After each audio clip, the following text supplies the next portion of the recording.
How to fix Terraformers crashing, not launching, stuttering and freezing issue on Windows PC. 1. Update your graphics card drivers using the recommended Avast driver updater in this video guide. 2. Run the game. Terraformers first steps on Mars.exe, with admin privilege. Like this. 3.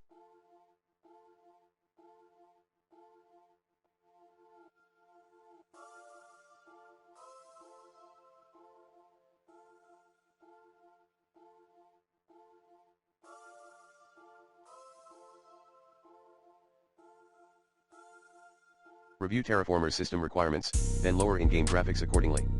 4.